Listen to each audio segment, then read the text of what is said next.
verdade não contada das 3 mulheres mais cruéis da Bíblia.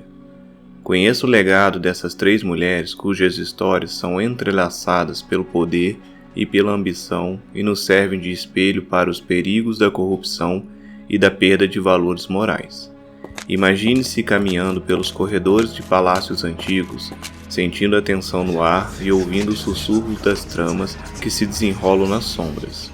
Aqui 3 mulheres cujas histórias são tecidas com os fios de manipulação, poder, reviravoltas inesperadas, emergem do passado com lições que reverberam até os nossos dias. Acompanhe-me enquanto exploramos suas histórias para saber quem são essas mulheres. Descubra não apenas onde erraram, mas as lições eternas que cada uma delas nos deixou através das consequências de suas ações. O poder e a queda de Jezabel. No coração pulsante de Israel, onde a fé e o poder se entrelaçam em uma dança perigosa, encontramos Jezabel, rainha ao lado de Acabe, rei de Israel. Ela não era uma simples figura em segundo plano, mas uma força política e espiritual que direcionava o destino de uma nação com mãos firmes e vontade de ferro. Não houve ninguém que tivesse se entregado tão completamente a fazer coisas erradas que não agrada ao Senhor como fez Acabe. E tudo ele fez por sugestão de sua esposa, Jezabel. Jezabel, cujo nome ecoa pelos corredores do templo, não era de Israel. Ela veio de Sidom, trazendo consigo os deuses e práticas de sua terra natal, instigando a idolatria em um solo fértil para o monoteísmo.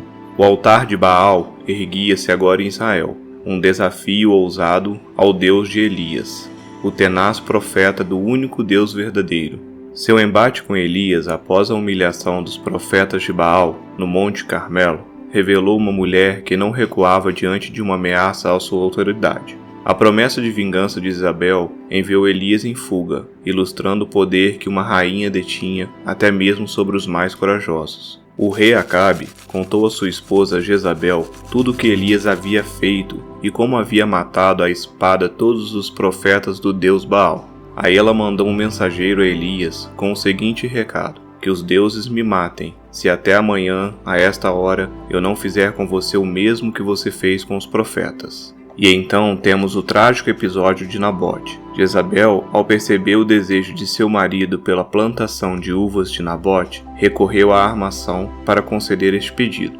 Através de cartas seladas com um selo real, ela orquestrou a mais sombria das tramas, resultando na injusta execução de Nabote, apenas para que Acabe pudesse tomar posse de sua plantação. As cartas diziam o seguinte: mandem avisar que vai haver um dia de jejum. Reúnam todo o povo e ponham Nabote no lugar de honra. Ponham sentados na frente dele 2 homens de mau caráter, para acusarem Nabote de ter amaldiçoado a Deus e ao rei.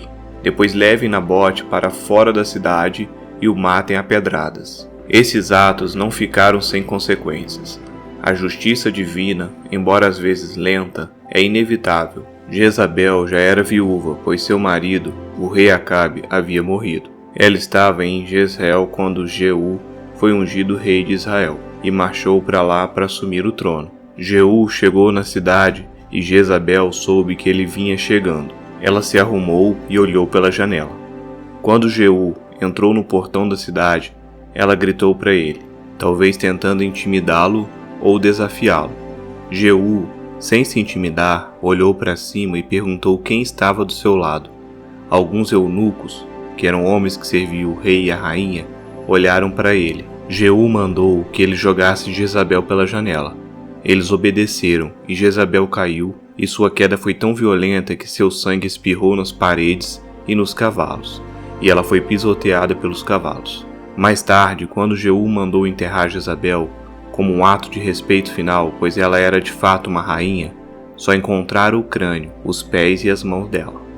Isso aconteceu porque os cães tinham comido o resto do seu corpo, o que cumpriu uma profecia anterior dada por Elias, que dizia que os cães devorariam o corpo de Jezabel na cidade de Jezreel.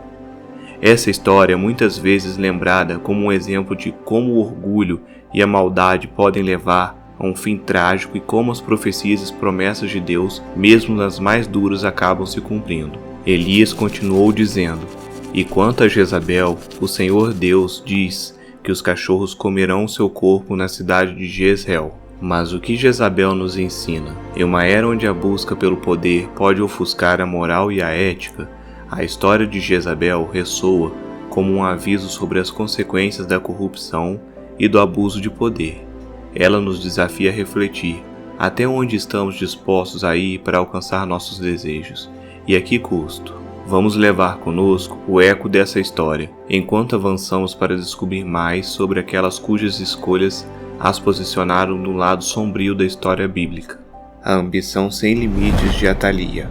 A história de Atalia é uma tapeçaria tecida com os fios da usurpação e do desejo de poder que não conhece limites morais. Atalia, a mãe do rei Acázias, o rei de Judá naquele tempo, vê o trono de Judá não como um berço de liderança divina, mas como um objetivo de conquista pessoal. Com a morte de seu filho, ela não enxerga luto, mas uma oportunidade que a leva a um ato inimaginável, a exterminação da sua própria linhagem real. Sua ambição a cega para o tecido da justiça e da misericórdia. Ela se ergue como rainha, a única mulher a reinar sobre Judá, mas seu trono é construído sobre o sangue inocente em um momento muito dramático e violento na história do antigo reino de Judá. Quando Acasias morreu, Atalia tomou uma decisão terrível. Ela mandou matar todos os possíveis herdeiros do trono, ou seja, toda a família real que poderia ter alguém para substituir seu filho como rei. Ela fez isso para garantir que não houvesse nenhum concorrente ou poder, e assim ela mesma poderia ser a única governante. Por 6 anos, Atalia reina, mas sua governança é marcada pela adoração de ídolos e pela rejeição da aliança com o Senhor. Assim que Atalia, a mãe do rei Acasias, soube da morte do filho, deu ordem para que todas as pessoas da família real fossem mortas. É uma história que mostra até onde a ambição de uma pessoa pode chegar, até mesmo cometendo atos de grande crueldade para se manter no poder. No entanto, mesmo diante desse ato terrível de Atalia, em meio ao caos que ela cria, uma luz de esperança brilha na escuridão. A história bíblica também relata que um dos seus descendentes de Acasias, um bebê chamado Joás, o herdeiro legítimo do trono, foi escondido e salvo da matança por sua tia Jeoseba e pelo sacerdote Joiada. Mais tarde, ele se tornaria rei, garantindo que a linhagem da família real de Davi continuasse. Somente Joás, filho de Acasias, escapou. Ele ia ser morto junto com os outros, mas foi salvo pela sua tia Joseba, que era filha do rei Jorão e o meio-irmão de Acasias. Assim, o reinado de Atalia termina em queda. A ambição sem limites a leva ao fim de sua linhagem e ao término do seu governo.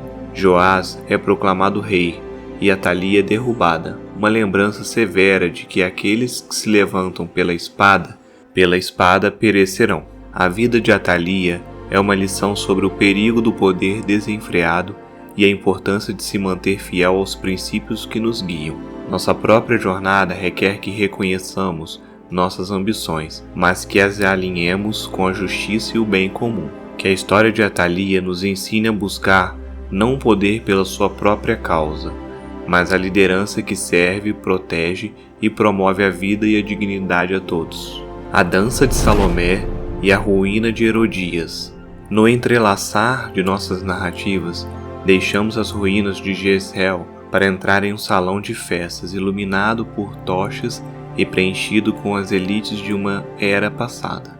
Aqui encontramos Herodias, cujo nome seria selado na história por um ato de vingança. Herodias, a rainha por trás do trono de Herodes, era uma mulher de ambição e ressentimentos profundos. Ela carregava em seu coração um rancor enraizado contra João Batista, o profeta do deserto. João Batista, conhecido por sua pregação direta e sua dedicação à verdade, condenou o casamento de Herodias por uma razão bem clara, e é contra as leis e costumes da época. Vamos entender isso de forma simples. Herodias, originalmente, era casada com Filipe, que era irmão de Herodes Antipas. Então ela deixou Filipe para estar com Herodes. Acontece que, de acordo com as leis judaicas dessa época, não era permitido casar-se com a esposa do irmão enquanto esse irmão ainda estivesse vivo. Então, quando Herodes fez isso, ele estava aos olhos da lei judaica cometendo adultério e incesto. João Batista era um homem que falava o que pensava, e ele não tinha medo de apontar o que era errado, mesmo que isso significasse repreender pessoas poderosas como Herodes. Ele estava preocupado em manter a santidade das leis de Deus, e por isso falou contra o casamento de Herodias e Herodes. João Batista acreditava que era importante que todos, inclusive os líderes, seguissem as leis de Deus, e por isso ele falou tão abertamente sobre o assunto. Pois Herodes tinha mandado prender João, amarrar suas mãos e jogá-lo na cadeia. Ele havia feito isso por causa de Herodias, esposa do seu irmão Filipe, pois João Batista tinha dito muitas vezes a Herodes: "Pela nossa lei você é proibido de casar com Herodias." Ela observava esperando o momento oportuno, e ele chegou na forma de uma dança, a dança de Salomé, sua filha, cujos movimentos encantaram e enfeitiçaram o rei, e cujo pedido seria a realização sombria do desejo de sua mãe. A dança de Salomé foi mais do que uma performance, foi o prelúdio de uma tragédia. Herodes, enredado nas teias do prazer e do poder, fez um juramento imprudente, oferecer qualquer coisa que Salomé desejasse, até metade de seu reino. Sob a influência de Herodias, Salomé fez um pedido que ressoaria através dos séculos: "Dê-me aqui, num prato, a cabeça de João Batista." A morte do profeta não era apenas uma execução, era um espetáculo, um gesto que manchou uma celebração com o sangue da inocência. O rei Herodes ficou triste, mas por causa do juramento que havia feito na frente dos convidados, ordenou que o pedido da moça fosse atendido e mandou que cortasse a cabeça de João Batista na cadeia. A história de Herodias é um espelho sombrio para Jezabel, duas mulheres que usaram sua influência para moldar os capítulos mais obscuros da história. A morte de João Batista, um servo devoto do mesmo Deus que Elias defendeu, fecha o ciclo de crueldade e vingança que começou com a rainha de Israel. O que podemos aprender com Herodias e Salomé? A história nos confronta com a realidade da ambição desmedida e das consequências de nossas escolhas.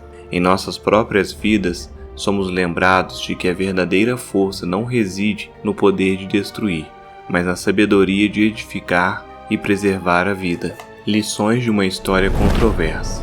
Em nossa jornada pelas páginas da história, encontramos figuras que se destacam não pela luz, mas pelas sombras que projetaram. Jezabel, Atalia e Herodias, três mulheres cujas histórias, entrelaçadas pelo poder e pela ambição, nos servem de espelho para os perigos da corrupção e da perda dos valores morais. Mas cada história é uma lição, um aviso de que o caminho que escolhemos nos define. As ações de Jezabel, Atalia e Herodias ressoam como um alerta eterno para que preservemos a nossa integridade e a compaixão. Não importa as tentações de poder e os desafios que enfrentemos. A verdadeira força se revela na capacidade de servir e não de se submeter, de construir e não de destruir. Que as memórias dessas três mulheres reforcem em nós a busca por uma vida de princípios, onde nossos atos sejam reflexo de bondade e justiça, ecoando através dos tempos, não como um aviso, mas como um exemplo. Agora eu convido você a se unir à nossa comunidade de aprendizado e reflexão. Inscreva-se no canal, ative o sininho para não perder nossas futuras histórias e permita que a sabedoria ilumine o caminho do presente. E se essas histórias tocaram seu coração, compartilhe-as com quem você sabe que também apreciará essas lições. Antes de ir, veja o vídeo recomendado que aparece agora na sua tela. Continue a jornada conosco, descobrindo os tesouros ocultos nas narrativas bíblicas e como elas podem transformar nossas vidas. Até a próxima história de fé.